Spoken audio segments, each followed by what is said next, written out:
Welcome to In This Corner, the podcast. Where are we at, Lee? A buck what? A buck 44? 43. Okay, 43. A buck 43. Boxing's biggest names, boxing's biggest stories, boxing's biggest fights, and we certainly have one of them to dissect and break down today. That's going to be the crux of the show, breaking down the rematch, which will take place today in Saudi Arabia. Usyk versus Fury number 2, happening in 7 months, which is pretty amazing given today's boxing landscape. And we will dissect and break that down. Tommy Yankello from Tommy Yankello's World Class Boxing Gym will be along, as will the Pocket Rocket, Wayne McCullough, replacing for today Regis Prograis. Regis, though, was kind enough to send in his prediction. He's traveling with family for the holidays, so we'll read his prediction, and of course we'll get Tommy's and Wayne's and yours. Last time and out, yours. Yeah, of course mine. Yeah, last time mine was the only one that counted, baby. Only one that That's counted. Right. Because I finally only one that got it right. Only one that got it right, and it was so certainly an interesting fight to talk about and break down, and we'll do that. But before we do that, we got some stuff to talk about that took place this past weekend. So tell us what we missed, if we missed it, or what we need to talk about. Right. Well, last weekend was a very busy one in the boxing world. And on our last show, I previewed 4 particular marquee matches. In Liverpool, England, on Peacock, there were 2 bouts in which 3 women's welterweight title belts were on the line. First, Lauren Price successfully defended her WBA title with a 3rd-round knockout against previously undefeated Colombian Bexy Mateus, while in the main event, Natasha Jonas added Ivana Habazin's WBC title to her IVF strap with a dominant 10-round unanimous decision. Now, with the win, the 40-year-old Jonas becomes the unified champion in a second weight class. For, if you recall, she was a 3-belt champion at 154. It was hoped that Price and Jonas would win these fights, and lo and behold, it was just announced that they will meet March 7th at Royal Albert Hall. So everything went as planned there. And we got time. We'll talk about it later, but when it gets closer. But who do you like in that one early on? Who would you pick in that fight? I kind of like the younger fighter, Lauren Price. Okay. She's an Olympian. She looked really good in her last fight. I kind of like her right now. Okay, youth. You like youth. All right, go ahead. I do like youth. Later that day, Alexis Rocha and Raul Curiel fought that rarest of fights, a completely satisfying 12-round draw. It was well contested. It was fast-paced. It was nip and tuck. Both men performed well and had good moments. And because of that, neither man lost any ground with this result. Rocha, who has already lost twice, doesn't fall completely out of the title picture. And Curiel proved that he can hang with an experienced operator. As far as what's next for both, an immediate rematch sometime in the spring. Both men seem game for it, and I'd love to see it. And as for the last fight we previewed, that ended up setting the boxing world on fire as the undefeated but unheralded Frenchman Bruno Saras knocked out Jaime Munguia in round 6. Now, the shock value of this result could not be understated. Saras had never fought outside of France. He had only scored 4 knockouts in his 25 wins. He suffered a heavy knockdown in round 2, and he had lost all the previous 5 rounds. But in round 6, Saras produced a one-punch, off the floor, come-from-behind knockout over a man who had been floored only once in his previous 45 fights, and that was against Canelo Alvarez this past May. Saras was named Brunello in honor of Canelo, but last Saturday, Brunello did something that Canelo couldn't do. Not only did he floor Munguia, but he knocked him out. Now, not only did this result affect both men's present, it also affected their futures. Had Munguia won, the likely next fight would have been won against the number 1 rated Christian Mbili, either in a title eliminator or for a vacant belt. That's out the window now. The fair thing would be to have Saras fight Mbili, but I think the likely result would be for Munguia to get the Katie Taylor treatment, an immediate rematch right back in his hometown of Tijuana. What'd you think of this result? I mean, Munguia's okay. He's a good fighter. He's not, again, not special. He's a good fighter. And it was to get beaten the way he got beat. That's the shocking thing at home, getting knocked out by a guy that can't punch.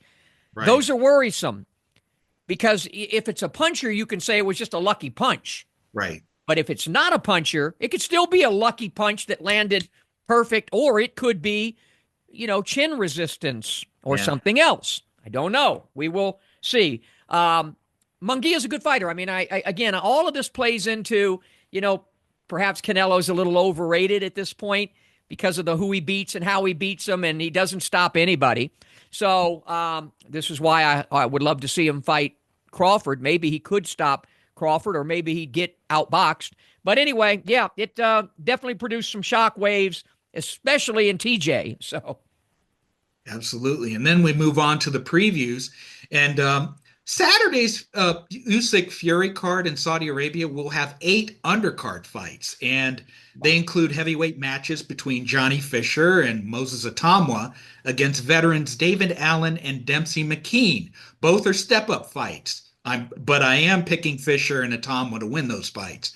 And featherweights Isaac Lowe and Peter McGrail will meet Lee McGregor and late substitute Reese Edwards. I'm picking Lowe and McGrail in those fights. Yeah. But if there's a spotlight fight on this undercard, it will be the 12-round junior super welterweight showdown between Sergey Bohachuk and Ishmael Davis. Now, Bohachuk was originally scheduled to face former WBA champion Israel Madrimov, last seen losing his belt to Terence Crawford in August. But Madrimov was forced to withdraw after falling ill with acute bronchitis. Davis stepped in on 2 weeks' notice, and he's shown that he could do that and perform well. In fact, in October, he faced Josh Kelly as a late sub for Liam Smith. And while he lost the fight on points, he acquitted himself quite well. I expect the same here. Bohachuk will win, but I think it'll be competitive. Okay. All right. Is that all we have in terms of previews? That's all we have as far as the previews. Except for getting ready for the big one. Tommy Yankello from the World Class Boxing Gym will join us a little bit later on. The Pocket Rocket, my good friend Wayne McCullough, and doesn't Winona do, man, my hair looks good. Good. Anyway, she does a great job. You know who else is good? Good? Dr. Nam. That's right, Dr. Nam Phan. He's an alternative to caps and crowns and bridges and all kinds of workmanship going on in your mouth that will somewhat help repair things and alleviate pain and things like that. But really the best thing you can do, especially as you get a little bit up there in age, doesn't have to be age, but honest to God, implants are the way to go if you can go them. And the reason most people can't is money. But Dr. Nam Phan really does a great job with this. He specializes, his expertise is in full mouth cosmetic veneers, crowns, of course, dental implants, extractions, and sedations. But he's consistently helped his patients achieve their ideal smiles by offering a range of affordable options to help. Sometimes when something's going wrong with our health, we go for the cheapest way out, and that's not necessarily the best way out. But if you can get the more expensive and better way out and make it affordable, well, that's where Dr. Nam Phan comes in. He is located in New York, New Jersey, and in Las Vegas. I'm just going to give you one number, an address, and I did this to some people at my speaking gig the other day at Hilton that need some work done. I just call this number, 702-637-9168, 702-637-9168. Dr. Nam Phan, tell him what the issues are, schedule an appointment, go in. He'll break down your mouth and your smile just like we're breaking down Usyk and Fury, and get the job done. Dr. Nam Phan, 702-637-9168. Back with Tommy Yankello right after this. I got two options. Option one, I can accept defeat. Option two, I can get up. I can get tougher. I can get faster. I can get stronger. And then I go get mine.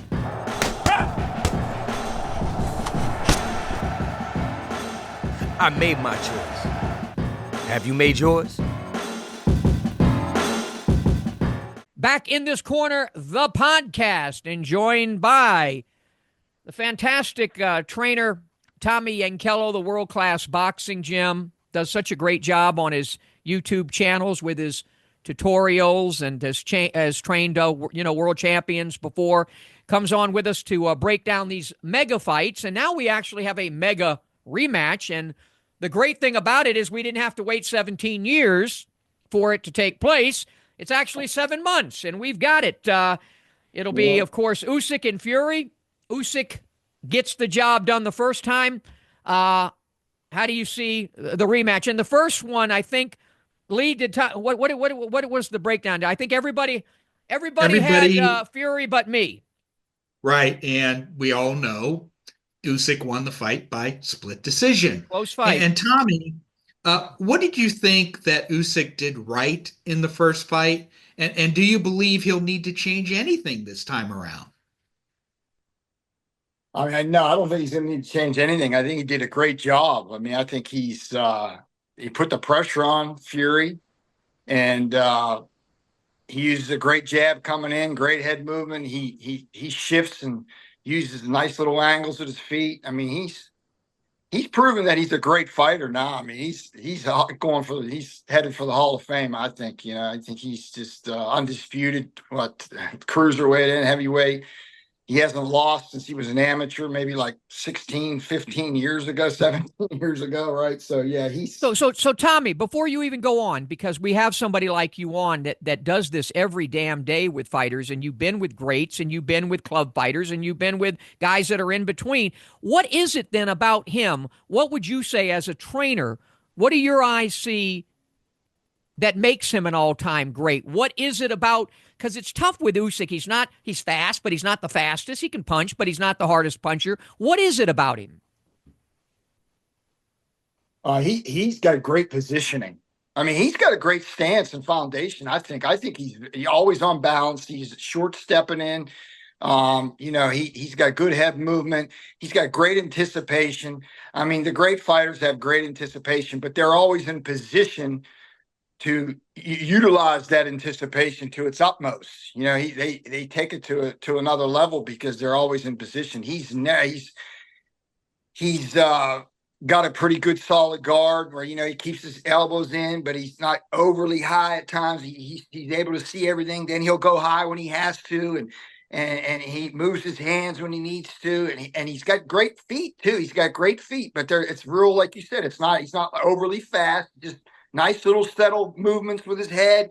He's very economical and very efficient. Very efficient. So before I go back to Lee, I'm jumping all over you on this one, Lee. I didn't do it the last few shows, but I'm gonna on this one. I've decided that pesky rat that I told you about has got me upset. I have a rat that keeps coming in my house, Tommy, and I've put out 4 traps for him.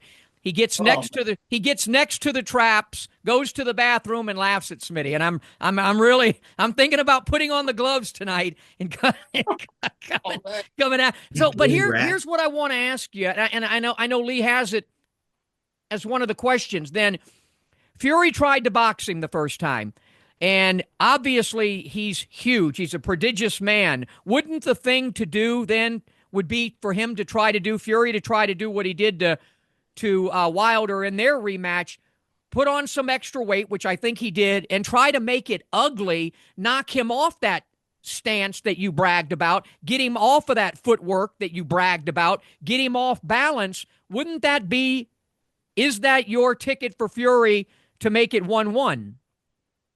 Yeah, absolutely. I think that he's got to tie him up and walk him back and not let him get his momentum and his confidence of pushing Tyson. Tyson was on the ropes too much in that fight. He was backing up too much. He cannot let the train keep coming forward and getting that momentum, because Usyk is very good with his feet coming forward and knows how to shift right in mid, coming right at you, and then he'll take an angle. And he's, like I said, he's super focused. He's super consistent. So, I think that Tyson Fury wasn't consistent in a fight. He was winning every round. He would win in spots, but he wasn't to win. Like I always tell everybody, it's 180 seconds. I mean, you have to be in there and be consistent. And that's another thing that makes Usyk great, is he's so consistent throughout the round. And Tyson Fury fought in spots. And the spots that he fought bad is that he's moving back too much. He's moving. People think because you're boxing, because you're fighting a guy that's aggressive, that you got to move. You need to move efficiently and move less at times, because you cannot let the guy. You have to learn how to keep the circle in the middle of the ring and keep the fight in the middle of the ring. When you're going towards the ropes and the guy's getting that momentum, as the rounds go on, that's a detriment. The guy is going to start to get to find his openings and to push you back and really get his momentum. And that's what happened in that fight. I mean, he catches him in the ninth round. He knocks him all around the ring, because he was getting that momentum. It's a momentum thing. Yeah. All right. Lee, I'll flip it back to you to take it all the way through here. Okay. Well, Tommy, it's one thing to prepare a fighter for an opponent that your fighter hasn't fought before, but it's another thing to prepare that same fighter to prepare and fight to prepare him to fight somebody that you've already been in the ring with. Right. How much of an advantage is it for you as a world-class trainer to have already seen the guy that your fighter's going to be fighting next? I love it. I mean, like if I had Fury, I'd make all these adjustments all the way. I'd be drilling him like crazy in sparring sessions. And I mean, he has to slow the momentum down. He's got to take a page out of Vladimir Klitschko as well. He's always using his jab and brings it down. He always brings it down. And he'll use that extended hand where he'll put it out there and veer the guy off and stuff. But he's got to learn how to throw an extended jab at times too, because that's what Usyk's great at too. He knows you throw a jab and he'll follow it back. If you bring it down here, he's following it back. So you don't let him follow it back. You got to learn how to keep it right here. You know what I mean? And extend it and keep it there. If you're always bringing it down, if you keep it down, then you have to throw the up jab like Vitaly Klitschko did, because you want to keep Usyk from getting underneath you. Okay, if he gets underneath you, and you're stand up tall, he's going to come over the top. That's how he caught him in the fight. He coming over the top. So what Vitaly Klitschko used to do is he used to make sure the shorter guy couldn't get underneath him. If he held his hand down low like Tyson Fury's doing, he's throwing up jabs. So he's going to have to do one or two things. He's going to have to use more extended, and I would use them both. I would mix it up. Use them both, where he's got extended jab, and then if he does bring his hand down to relax his arm, he's got to throw up jabs. So Usyk is afraid to go underneath. He's always got something coming from underneath him to keep him straight up, so he doesn't get that little. When he sits down, he comes over the top of Tyson. If Tyson's going to stand up tall, he's got to pick Usyk. The smaller man, he's got to pick the smaller man up. Now, the up jab works for Usyk, too, because if he can pick Tyson up, he can get underneath. Okay? So the up jab is a big key in this fight. If Usyk in that fight, he was throwing the up jab and keeping Tyson up. Tyson needs to keep Usyk up so he doesn't get underneath. All right. So interesting. That's the key. One of the keys to the yeah. fight. It's always a great jab. It's a great jab. Like Carmen Basilio, he gave Sugar Ray Robinson all kinds of trouble because he was throwing up jab and keep Robinson up. Okay, so that's the one thing. And then the other page, he's got to stop the train. He's got to be like Evander Holyfield. He's got to bump him up and walk like Holyfield walked Tyson back. He's got to walk Usyk back. Now Usyk, on his hand, he should fight the same fight. But when Tyson tries to bump him up and do, he has the agility and he's very, like I said, very smooth, and he's in good position to be able to divert and soften himself up and divert that bump and move to the angles so Tyson isn't able to wrestle him and tire him up and push him and tie him up. But that's what I think on both sides. Usyk has to fight the same fight. When Tyson tries to make the adjustments that I'm talking about, if he's smart and he's been drilled in training camp to do that, Usyk's got to make those little shifts and switches, where he makes a little move where he can't get tied up, and he's got great feet to do that, and he's got great positioning to do that. So it's a tough fight. So who's going to win? Hey, you've been the most accurate. You got that one wrong, but you've been the most accurate. I think this is again. I think it's well. Go ahead. It's your time. Last time I think I picked him by split decision, and he loses a split decision. Pressure's on, Tommy. It's so hard. It's so hard to bet against Usyk, but I'm going to do it again. I'm going to say Fury by split decision because I just think that the difference in the last fight, was the 9th round, in my opinion, and maybe a round or two other than that. I think it was a 1 or 2 round fight. And let's say he does the things that I'm saying that he needs to do, and he doesn't get hurt in this fight. I think he squeaks it out. So and then I think we got a third one. And then in the third one, do you have any concerns about Fury's ability or inability now to take punches? He got knocked down by Ngannou, a shot to the side at Eddie. Usyk's not a big puncher, and he was all over the place. He was moments away from getting stopped. Sometimes, as you are well aware of, punch resistance will just go in a fighter. Do you think there's any problem with Fury's ability to take punches anymore? Well, I think it's definitely a concern. You make a great point. Bring up a great point. I just think that I won't be surprised if that's the case. I could be really wrong on this one, but I just feel like I feel like that Usyk fought the best that he could possibly pretty much fight in that fight. Yeah. Fury didn't. So if Fury corrects what he can do better in the fight, I think he can squeak it out because I think he's that didn't fight the best fight. Usyk fought the best fight. So that's what I'm kind of banking on. He's going to fight a better fight. Usyk's going to fight a great fight too. Well, he gave away. Listen, Fury gave away a lot of rounds clowning and bullshitting and this is why I said right after the fight, I was even texting you, I think, I didn't want to see a rematch because I don't care for Fury that much. I think the better man, the better fighter is Usyk, and he won it, and I didn't want to see it again because I think either one of them could go over the cliff now. I don't know which one, maybe both, but I think we saw the fight, and I agree. Usyk fought, I think, as good as he can fight, and he squeaked it out.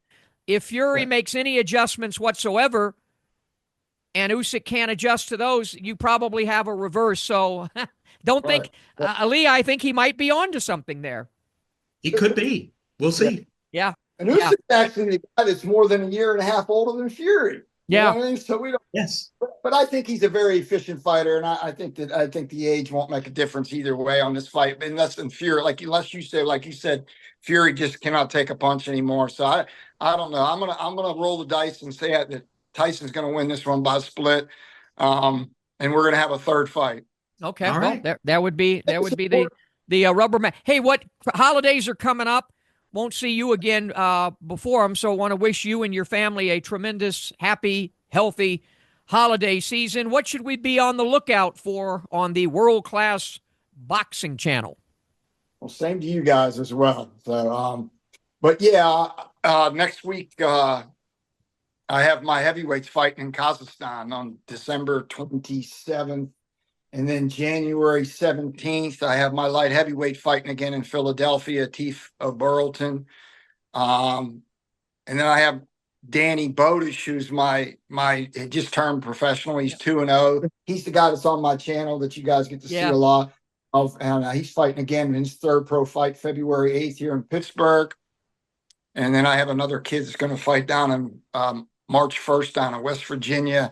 Mountaineer Racetrack and Gaming Resort. Oh, we just talked about that. Lee and I just asked Lee the other day about Mountaineer because I did some fights there. I remember, in fact, that's the last time I really talked to Paul Spadafora. I'm trying to think if it was me doing the David Tua Frezzo Kendo fight. That I did so they are still having fights there. I just asked Lee that the other day. Yeah, well, they haven't in a long time. They haven't in a couple of years, I'd say. But they're going to do one March 1st. And my kid Palumbo, he's a 147, 54 pounder. He's 8-0 right now. So we're going to be boxing that night. Awesome. Cool. That is awesome. Well, congratulations on all of that. A lot to look forward to. Make sure you check out the YouTube channel, Tommy Yankello's World Class Boxing Gym. And Lee, when will we reboot Tommy again? We've got some stuff. Well, we've got obviously Benavidez and Morrell coming up. Yeah, and that's in early February. So that's a good one. That is good fun. That is That's another pick 'em. All right. 50-50. Tommy says Tommy likes Fury by decision, correct? Split decision. I'll Split. say, I think it's squeaky close. All Yes, right, sir. squeaky close. Happy holiday to you, Tommy. We'll be back. I got two options. Option one, I can accept defeat. Option two, I can get up. I can get tougher. I can get faster. I can get stronger. And then I go get mine.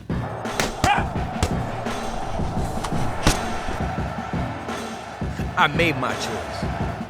Have you made yours? Back on In This Corner, the podcast, boxing's biggest names, biggest stories, biggest fights, greatest memories and moments. We dissect it all with flash and panache. And in this segment, we are joined by the Pocket Rocket, the former bantamweight champion of the world, and my date for a night one time at Mandalay Bay. But that is another story that we will not get into. Dear Lord, help me. How you doing? Says everything. What a night that was out with unforgettable. the two little Irishmen.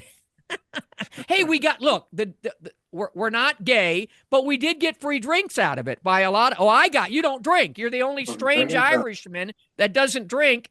Although now I think you'll have a libation now and then.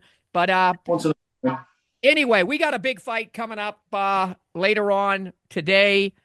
Of course, we're taping this early, but when it plays, it'll be today. Usyk and Fury II. One good thing about this, Wayne, is we're getting an immediate rematch out of it, something we seldom see. In the fight game today, we're seeing a little bit more of it because of Saudi Arabia. So first off, before I flip it over to Lee, who has a bunch of questions for you, what did you think of their first fight? I thought the first fight was, I was siding with Fury. I really thought Fury could have did it. But Usyk's speed, the unorthodox stance, southpaw, he just was quick. And the speed beat the power any day. He was just so quick. He went in and out. If he could hit hard, he moved away, controlled the distance with a jab. And I thought he won 8 rounds to 4.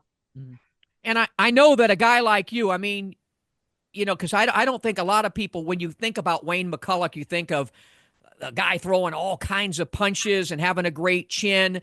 But you are someone who's really into fundamentals and technique. I watch you when you train your fighters, and I've had, fortunately, you were, on my show before, and I did the in-ring with you.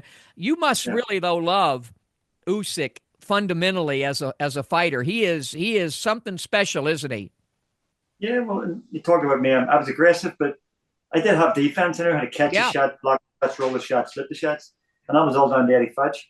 Going forward, if I get hit half the shots that some of the commentators said I get hit with, I wouldn't be talking to you today. Believe me, because when you hit a big shot by Morales, if the second shot hits you, you're in trouble. So I get under the gates, catch.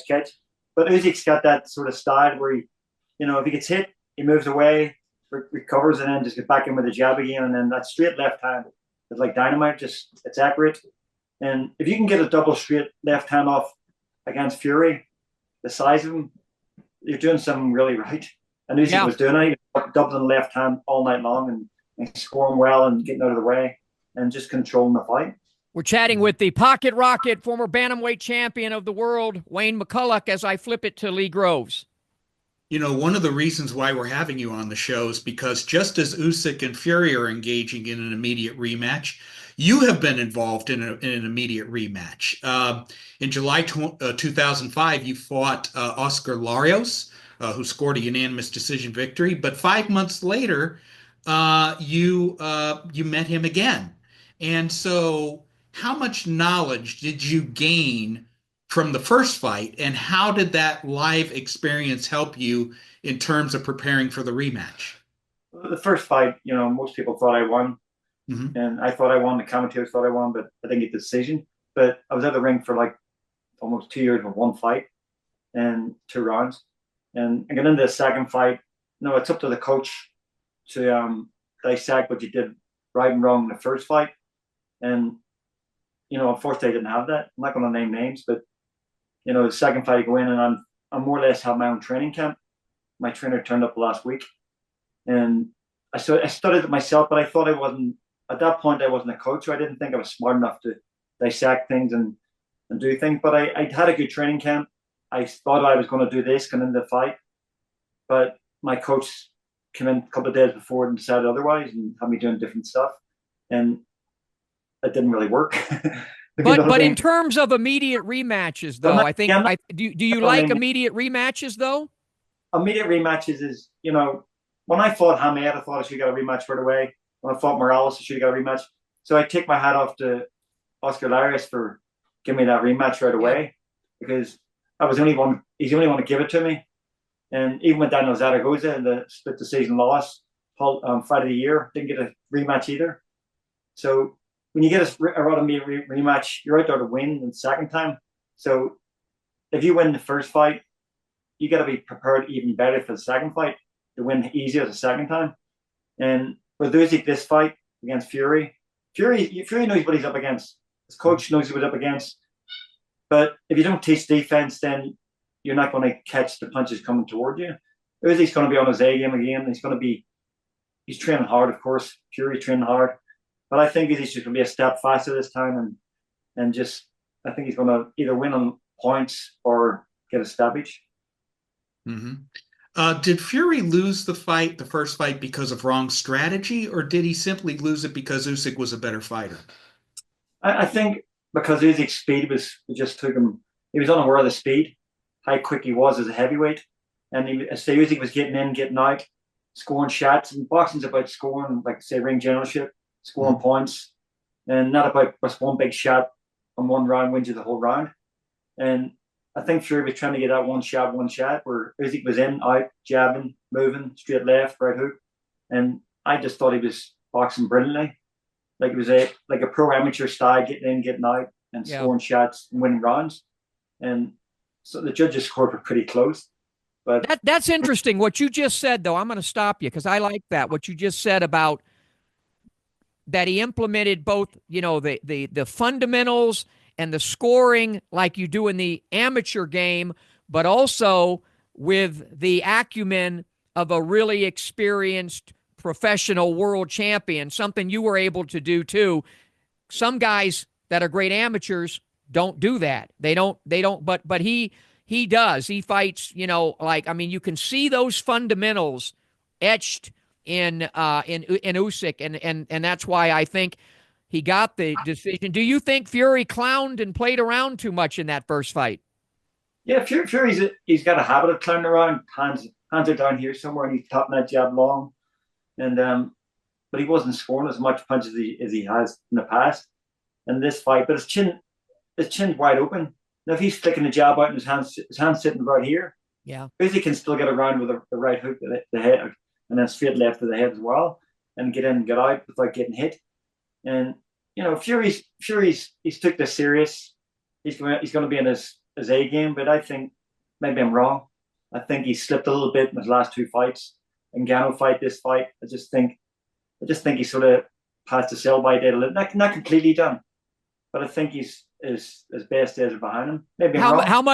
How much of his lifestyle outside the ring the last decade or so do you think, because Usyk's a little bit older, but I think Usyk takes care of himself.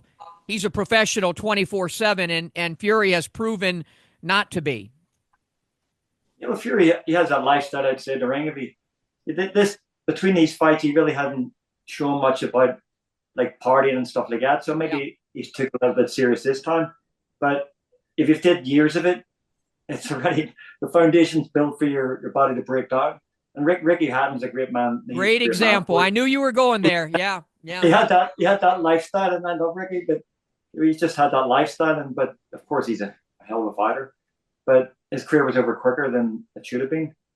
And Fury's in his 30s now, and past his mid-30s. See, I think you should have drank more. I think you should have drank more and hung out with me more, and you would have had a longer career had you drank and hung out more with Smitty. But that's another story. Ashley, that I think I should have. No, Lee, no. Keep going, Lee. I know you got a couple, but get through these questions before I keep interrupting you.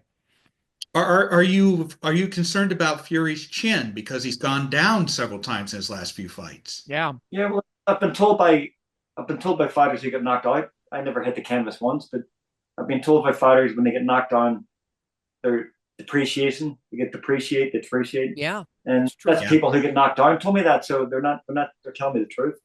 So, and Yeah. they've been knocked down more times than enough the last few fights, and maybe the weakens your chin, Yeah. It's You know, so then all of a interesting. sudden, That and then is it crumbles, and then that, it crumbles, and then it goes over. It, But it's much like Sean O'Grady. He gives this great analogy about what you're talking about. Your chin is like a cash register drawer. Once it pops open, it becomes easier for that drawer to pop open again and again that's a and great, again. that's a great, that's yeah, great. yeah. It really is. And it's interesting because in boxing we talk about, there's these fables, and I think most of them are true.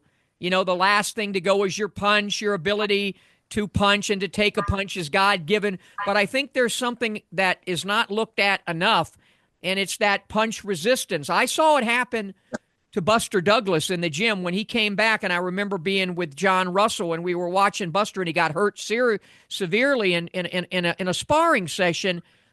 And I remember John saying, "Uh-oh, that chin is gone. It's gone." Yeah. He didn't maybe say it that emphatically, but that's something interesting that I think we should add to our instead of old wives' tale, old boxing tales. That punch resistance. It seems to, and that is a great analogy. Somebody you can't strengthen somebody's chin. You can't make have a good chin. You're born with it, but some fighters have good chin, some have weak chin. But you can learn how to cover it. Yeah. You learn how to catch a shot, block it, tilt the head a little bit, and take the shots at the top of the head where the guy will break his hand. But if you're not being taught that in the gym, you're not going into a fight and do it. Yeah. And if Fury could do that, I could teach him it. I know I could, but he didn't come to me, and he should because his mom was from Belfast. So. Are we going to see repeat or are we going to see revenge? It's Fury. It's hard to go against Fury, but but I think Usyk's just going to step it up a little bit and win easier. If not, we're going to go to a trilogy. Yeah. So your pick is Usyk by I think points. Okay. Something saying a late stoppage, but I'm thinking points.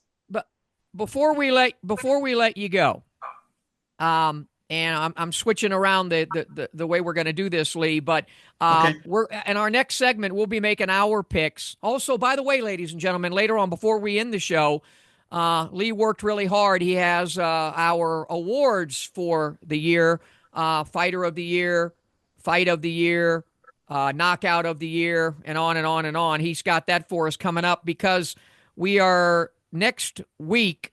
We're going to run a rebroadcast Christmas week. I think what did we decide we're going to do? Diamond Dallas Page, right? That's right. Yes, it's a show that we did previously. Dallas stole the show. Let's just no, nobody ever steals the show from Smitty. What are you talking about? I think that damn rat just looked in the room and laughed at me. And then he jumped on your shirt. Common thing. Hey, but how does my hair look? Who is that lovely that does my hair? The Wymack right here. She is a killer, man. I don't trust anybody to touch my hair except the Wymack. She does it. All right, so here's what I want to ask you before we let you go, because we're going to talk about this. The Turk Al-Sheikh has implemented for this fight an AI judge, and it will be judged by a fourth judge. I guess it's just an experiment. It's an experiment. It's not official. So it doesn't count. But I'll talk about it. Lee will talk about it. But now you'll talk about what do you think of having an AI judge for boxing? Well, first of all, I think Turk is great for boxing because he's putting the big fights on. The fighters being paid a lot more money than they paid before. But the AI, it's going to be interesting. It's not going to count as the judges' scores. But it'll be good to see if it does see the ring generalship, it does see the defense, the offense, and it can give points for that. And we'll find out in this fight if it really works. And if it does work, then maybe it'll be the future. Maybe it'll be better scoring than some of these judges score. You know what I mean? When you see a judge score 118, 110, 116, 112, and then one judge scored 118, 110 the other way, you're thinking, how can you have that difference in points? So we'll We see. had Maybe we it's a had work. Steve Weisfeld on the show last week, and we went. It's ironic that this is happening after we have one of the preeminent judges on the show last week, and Steve Weisfeld. Hey, before we let you go, talk about what's going on with Wayne McCullough, and also, I always try to offer your services. I know you're busy to other fighters or people or trainers out there. Yeah. So if you will, what's going on with you, and how can folks get in touch with you if they would like somebody like you to be in their corner? But I'm always asking you to come up to my ring and train with me. Get in the Well, ring. I mean, listen, I'm 165 years old, but if I make a comeback, yes, I will. I will have you and Tommy. I'll have Andre Ward. I'll even have Angelo Dundee on speakerphone. I will have everybody work. But seriously, No, how can people? How? I'm a coach today. I'm not a fighter. I'm a coach. I'm coaching fighters since 2006. And my first fighter was Alex Arthur from Scotland. He actually won the WBO super featherweight belt. So I started off well. And then in between, and then I've had fighters, amateur fighters, pro fighters.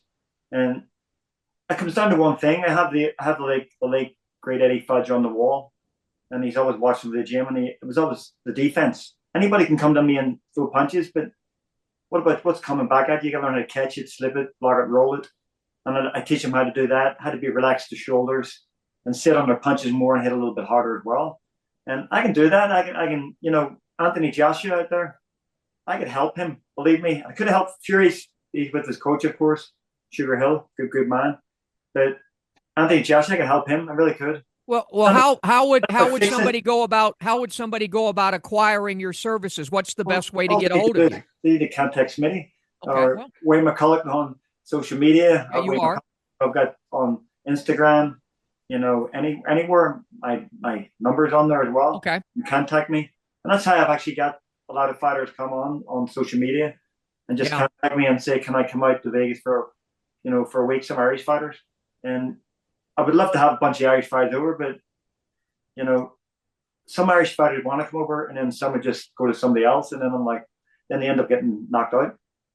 So there's no doubt that anybody could advance themselves, certainly knowledge-wise and skill-wise, and fundamentally by acquiring somebody like you, Olympic medalist, a former world champion, a guy who Eddie Futch, mentored, and there. I still say I've never seen, or I don't think there's a better trainer ever than Eddie Futch. I think he's on that short list of the greatest of all times, at least in my opinion. We've talked about it. I was close to Eddie until the day he died. You know what I mean? It was when he retired from boxing the last couple of years. I was close to him, and he just taught me how to do things like read a fight and watch for the weakness and strength. I didn't know how to do that, but he taught me how to do it. And so I'm not going to teach somebody how to fight like me. That's mistake number one as a coach. All my fighters, whether they're amateurs or pros, they all have different styles and it's different. Some combinations are similar, but one be aggressive, one's defensive, one's using the center of the ring. But it all comes down to one thing: is the defense, and I teach them the defense. Yeah, that is so true. That's one thing. And Customato and Kevin Rooney, one of the things I criticized them for was they tried to pattern every damn fighter like Mike Tyson or Floyd Patterson. That was a mistake, and I've been in your gym so many times, and you don't do that. You see you see how a fighter what their best attributes are, and you work with those attributes to improve their fundamentals so they can accentuate their attributes. Well, it'd be great if everybody could fight like Mike Tyson, the way a young Mike Tyson, and knocking everybody out. And it'd be great if I find somebody who fought like me, but they don't. Yeah, they're aggressive, but they don't fight like me. They're different. I think everybody has their own sort of style in the way, whether they say aggressive, defensive, and that's mistake number one as a coach. If anybody wants to get in touch with Wayne, he's on all the social medias. You can get in touch with him through me as well, and we're going to have him back on, of course, to break down some of these other fights. Wayne likes Usyk by, it sounds like, decision, but expects it to be a great fight, I think. Yeah, I do, and I think it's not that I'm not a Fury fan. I'm just giving my opinion on. I'm not friends with both guys, so I'm giving my opinion on who I think's going to win. No, that is certainly an educated opinion. We're going to take a little break, and when we come back, we'll have our picks, and later on, we'll have our awards for some of the great performances in boxing in 2024. Thanks to the Pocket Rocket, Wayne McCullough. I'm heading over there with a case of beer. We'll be back. I got two options. Option one, I can accept defeat. Option two, I can get up. I can get tougher. I can get faster. I can get stronger. And then I go get mine.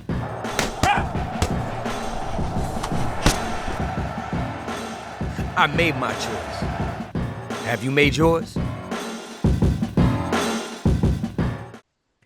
Well, good stuff there with Wayne McCullough and Tommy Yankello.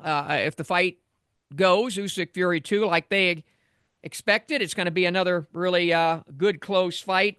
Now, normally Regis Prograis, Rougarou, is on with us for these, doing his breakdown, and he wasn't able to make it, but he did. It was nice enough. Thanks, Rougarou, for sending us this in.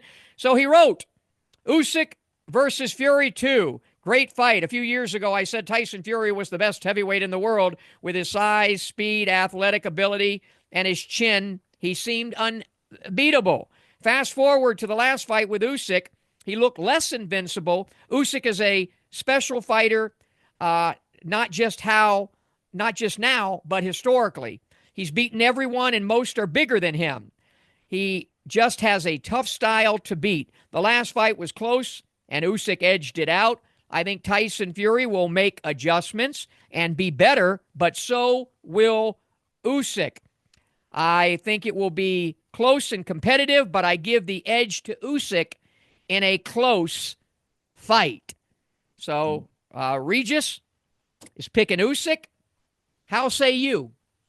Well, we know what we're going to get from Usyk. We're going to get professionalism. We're going to get high ring IQ, technical prowess, a steady, calm, quiet confidence. I think that the fight will be determined by what Fury does. And I brought this up last week. Before the second fight with Wilder, he called his shot. He said he was going to come in heavier in the 270s. He did. He said he was going to be more aggressive, and he was. And he said he was going to knock Wilder out, and he did. If he chooses to be more aggressive, and if he imposes his size and his weight and his strength, he can definitely win this fight. And I wouldn't be surprised if he won by an attrition-based TKO. However, Usyk has the advantage of having fought Fury before and having beaten him before. I had a 116-111 for Usyk. So in my eyes, he beat Fury pretty comprehensively. As of Tuesday, when we're recording, Usyk is a minus 150 favorite. Fury is a plus 120 underdog. I want to see what they weigh, and I want to see how they conduct themselves. I was flirting with the idea of picking Fury by TKO because, let's face it, I've been picking a lot of upsets lately, and they've been coming in pretty well. But here you have to go with the better overall fighter. And to me, Usyk is the better fighter. Usyk on points. Yeah, and when you consider the fact that he's had the ability, you heard what Wayne said and what Tommy said about his IQ, his pugilistic acumen, it ranks second to none. And I think he, along with Crawford, are the best in all of boxing. You can throw Canelo in there and a few others, but I think having the ability to really dissect what even happened the first time. But you know what? You can throw it all out the window with Fury. I mean, he is an anomaly. He is an outlier. He is, 69 feet tall and 370,000 freaking pounds. He's huge. And he's very difficult because of his physical prowess. Combine that with the fact that he has some boxing ability, doesn't he, to box? Yes. And he is a mountain to get out of there. I mean, just because of the things I just mentioned. Mm-hmm. And this is why, as I said, I didn't want to see a rematch. I thought we got to see the fight. Both of them were in their, later 30s, and we got to see the fight, and the better guy won. And he did. Right. And I think we're going to get to see the fight again. And I think the better guy will win again. I think the better guy is Usyk. He's just a better fighter, period. Yep. It wouldn't shock me if everything you said about Fury could turn out, if he could make it an ugly fight, a terrible fight, get Usyk on the back legs, pushing him around, shoving him around, Yep. leaning on his body, take his back out, make him feel 49 years old. I still like Usyk. Wouldn't surprise me to see him get a stoppage. I just like him so much as a professional. Man, he is a professional. And Yes. I wouldn't be surprised. So I'm not going to say decision or stop. I'm just picking Usyk to prevail on Saturday. So Yeah. we all have our picks, but you have some other picks for us as to the best of 2024. So the first one I'm going to discuss And don't you include this rat in this for elusiveness. Keep the rat out of it. All right, he's disqualified. All right, so first award is going to be Fighter of the Year. And for me, one prerequisite is that my Fighter of the Year has to have fought more than once in 2024. Now there could be an exception. Terrence Crawford had a huge victory last year against Errol Spence. It was a great performance. That could be, that's the type of fight that I would choose for a possible one fight Fighter of the Year. But as a protest against this inactivity, I am going to pick fighters that have more than one fight a year. And we had some good contenders. Naoya Inoue, he fought twice, and he fought some pretty good opponents in Louis Neri and TJ Doheny. Oleksandr Usyk, if he wins on Saturday, he'll have 2 victories over Tyson Fury. He was undisputed champion, and now they took a belt away from him. Artur Beterbiev is a contender. He stopped Callum Smith in January, and he finished the year with a majority decision over Bivol. There's going to be a rematch in February. He's undisputed champion as well. Do you see a theme there? I think that, though, this comes down to 2 men. The man I think is going to win the award is going to be Daniel Dubois, and he certainly earned it. In June, he stopped a mandatory challenger Filip Hrgovic in 8 rounds. And then he destroyed Anthony Joshua in less than 5 rounds. He was an underdog in both fights because they remembered his losses against Usyk and Joe Joyce. But Dubois showed everybody that he was a changed man. And now emotionally and mentally and spiritually, he's riding high. So I wouldn't be surprised if he won. But I'd like to introduce a dark horse to this award. And this is going to be my winner. Bakram Murtazaliev.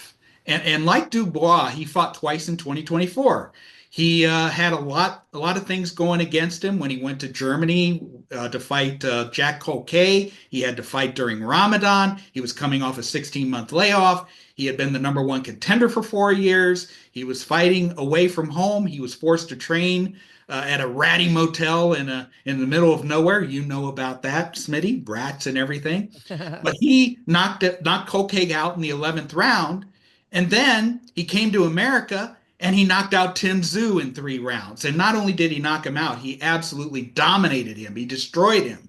So he is my Fighter of the Year because of all that he had to overcome, the odds, the location, everything like that. That's almost a tornado warning because it will be an upset, I think, if he wins, It would be. It really would be. Yeah, okay, keep going. I know you got others. So, Female Fighter of the Year, I wouldn't be surprised if Katie Taylor will be the choice because she fought, even though she fought just once, she had a huge victory over Amanda Serrano on the Jake Paul-Mike Tyson undercard. There are other female fighters who had good years. Clarissa Shields fought only once, but she won 2 belts at light heavyweight and heavyweight. She scored a 2nd-round knockout in the process. But my choice, my choice for 2024 Female Fighter of the Year is Gabriela Fundura, who, like Skye Nicholson and Dina Thorslin, who fought 3 times, she fought 3 times. But her final fight of the year in November, she became an undisputed champion at 112 with a highlight reel knockout against Gabriela Alanis. And she seems to be getting better and better each fight. And guess what? She's only 22 years old. The future looks very bright for her. I like it. Fight of the year. My choice is going to be a 154-pound fight between Virgil Ortiz and Sergey Boachuk Oh, yeah. for the interim title at 154. Action was vicious. Many thought Boachuk deserved the victory because he scored knockdowns in rounds 1 and 8. But according to the judges, Ortiz did just enough to get over the finish line. And if Boachuk defeats Davis later today, there may well be a rematch. Knockout of the year. And as always the case, there have been some really incredible knockouts. And one that was on my radar was Lucas Body's crushing KO of the previously undefeated Ashton Silva in July. But my KO of the year was produced by Angelo Leo 3 weeks later when a massive left hook to the jaw put defending IBF featherweight champion Luis Alberto Lopez down and out. And didn't you pick Leo to win that fight? I did pick Leo to win that fight. That was my tornado warning that came through. And then, of course, we got Saras and Munguia. That was a massive one-punch knockout upset as well. But Leo's knockout was really picturesque. Upset of the year. That's my final award. Leo beating Lopez was one contender for the award, as was Liam Paro's KO triumph over Subriel Matias in June, Jose Valenzuela Jr.'s victory over Isaac Cruz in August, and Dubois' KO over Anthony Joshua. But how could you not give the award to Bruno Saras against Jaime Munguia? I mean, this was an unknown Frenchman who went to a former world champion's hometown, Tijuana. He was floored in round 2, and he scored a one-punch KO despite a very low knockout percentage. Not only was this a shocking result, it had layers of shock on top of it. And this result may have lasting ramifications, both for Saras and for Munguia. And we'll see what those ramifications are maybe in 2025. So there you go. Good list of fighters there, and congratulations to all of them for Lee's accolades and plaudits he gave you. Now, I want to go back though for just a moment to talk about this AI thing that Turk Al-Sheikh is doing with this thing as an experiment on this evening's or this afternoon's fight. And again, I don't mind it. I'll give mine first. I don't mind it as an experiment at all, but it can't work. It can't work. You have to have discernment. You have to have human discernment over ring generalship, over defense, over even what is effective aggressiveness. How is AI going to score and decipher those things? It's okay to have it in there as a whatever experiment, but pivoting, parrying, movement, just so many things in boxing are, the things that you need human discernment. That's my opinion. So what say you, Mr. CompuBox? Yeah, and speaking of CompuBox, someone on Twitter reached out to me and said, "How is this AI thing going to affect CompuBox?" And I told her it's not going to affect us at all because CompuBox was never intended to be a judging tool. However, there is a strong correlation between who wins the fight, well-judged fights, and the round-by-round breakdown of total connects. There's a strong correlation there, but it's never a judging tool. I agree with you. It's nice to have it as an experiment. To see how it works out. But Turki Al-Sheikh billed it as something unbiased. And that's not really true because it takes a human being to input the information into the AI program. And human beings are by nature biased. So we'll see how it works out. I'm on the fence of this, but I agree. Well, let's go a little further. I know we wanted to get out, but how the hell can it work? How the hell can a computer discern something? And by the way, and this is where I said this last week on the program with Steve Weisfeld, that I get myself in trouble sometimes because I know too damn much for my own good sometimes, and sometimes I'll score and I'm not really paying attention. You've told me this before, Smitty, you know too much for your own good. You're thinking about, he's trying to set up the knockout for 2 rounds later, but in the meantime, he's losing. Right. And I get caught up in that because I see what the guy's working on or what the gal's working on. Right. So I think but there's just no way to discern all the technical skills in boxing. And by the way, just a plug for CompuBox. It's not perfect, but it's the best out there by far. Nobody's even close. And there's such pros that run it, like obviously you and the work that Bob and his staff has done with CompuBox. And you know what? It is a damn tool. Maybe it's not supposed to be a tool, but it is a tool. It's nice to go back and see what fighter did what. Sometimes our eyes deceive us, and we will. And it's also a great measuring stick for fighters during their career and after their career. It's great for broadcasters and to do what we do at breaking down. So I don't think it can be done much better than what CompuBox has done already. Certainly there can be improvements on everything, anything and everything, but I think CompuBox has done a great job. And even with CompuBox, when you and I talk, this is why I enjoy your numbers and my eyes. You put those two things, and then with CompuBox, all of you guys that do it at a high level really know what you're doing. So hats off to that. We'll see how it goes, and we'll see how it goes in Saudi Arabia, ladies and gentlemen. What is great news is that we have Oleksandr Usyk and Tyson Fury II just around the corner here today. So I'm picking Usyk. You're picking Usyk. Yeah. Wayne is picking Usyk. And Tommy, he went with Fury one more time, didn't he? So there you go. I think also Regis picked and Regis like Usyk as well. And the first time around, not to end the show with an accolade or applaudit, or for myself, who is never given to jactation and braggadocio. The first time, if I recall, I was the only one that got it right. We'll see who gets it right this time. We want to thank Tommy Yankello, the Pocket Rocket, of course, Wayne McCullough, Regis Prograve for chiming in there via the text, Horsley Groves.